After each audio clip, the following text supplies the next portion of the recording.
আমি যেহেতু একজন ক্রেতা, তাই কোন পণ্যটি আমি নিব সেটা যাচাই করার অধিকার আমার আছে। সেই প্রেক্ষিতে ভিডিওটি তৈরি করা। বন্ধুরা, আসসালামু আলাইকুম।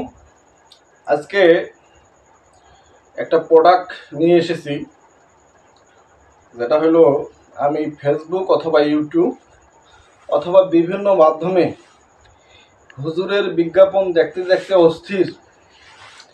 এই যদি ফেসবুক চালাই, এই হুজুরের তেল, হুজুরের মধু, হুজুরের ঘি, হ্যাঁ, তো সেই হুজুরের একটা পণ্য অর্ডার করেছি অনলাইনে। এক প্রকার বিরক্ত হয়ে এত প্রকার অ্যাড আসে। তো হুজুর যেভাবে বলে, যেভাবে ভিডিওতে দেখায়, ঠিক সে বিশ্বাস করে অর্ডার করেছি। এখন জিনিসটা আমি হাতে পেলাম আজকে। তো এটা আমি আজকে প্যাকেটটা খুলবো, খুলে দেখবো ওনার তেলটা কেমন। হুজুরের নামটাও বলে দেই। হুজুরের নাম হলো জামশেদ মজুমদার, ঘরের বাজার বিটি। তো উনি নাকি খুব অনেকগুলো পণ্য বেচে। তো ওনার বিশেষ করে এই সরিষার তেলের অ্যাডটা আমার খুব ভালো লেগেছে। তো ওনার অ্যাডে প্রলুব্ধ হয়ে আমি এই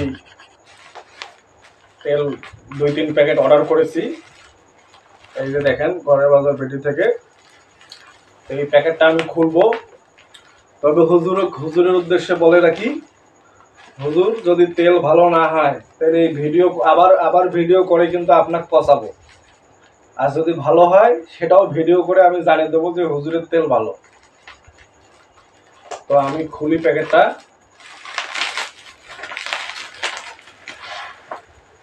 দেখি হুজুর কিভাবে প্যাকেট করে দিছে, খুব সুন্দর করে প্যাকেট করে দিছে,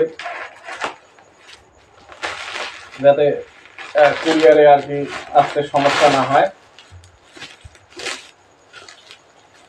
এই যে দেখেন, জামশেদ মজুমদার হুজুরের তেল, সরিষার তেল। উনি যে এই প্যাকেটটা পাঠাইছেন, এরকম 3টা প্যাকেট আমি অর্ডার করেছিলাম, তো আজকে পেয়েছি। তো এই তেলটা আমরা ব্যবহার করব, প্রয়োজনে খাবো, মানে যে যে কাজে ইউজ করা যায়, মাথায় দেবো, প্রয়োজনে গায়ে মাখবো। যদি তেল খারাপ হয়, হুজুরের উদ্দেশ্যে আবারও বলতেছি, তাহলে আবার ভিডিও করে আপনাকে পচাবো। আর যদি ভালো হয় তাহলে আবার ভিডিও করে আপনার সুনাম করব।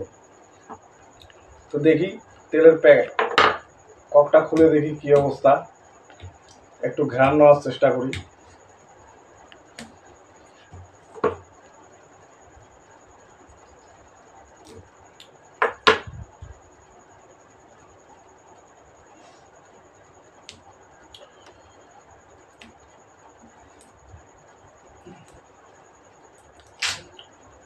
যাই হোক, তবে বলে রাখি, আমাদের কাছে তো কোনো ল্যাব নাই, আর ল্যাবে যাওয়ার সম্ভাবনা। তো আমাদের কাছে ল্যাব হতে পারে আমাদের মুখ, অথবা আমাদের স্কিন, অথবা আমরা যে যে কাজে ব্যবহার করি সেগুলোতে যদি এই তেল উত্তীর্ণ হয়, আমাদেরকে ভালো লাগে, তাহলে হুজুরের আমরা সুনাম করব আর একটা ভিডিওতে। আর যদি ভালো না লাগে, রেজাল্ট খারাপ আসে, সেটাও আপনাদেরকে জানাবো। তো আমি দেখি একটু ককটা খুলে একটু গন্ধ শুকে দেখি। মোটামুটি, যাই হোক, গন্ধ দেখে বোঝা যাবে না, আর আমাদেরকে ব্যবহার করতে হবে। তো আমরা কয়েকদিন পরে আপনাদেরকে জানাবো।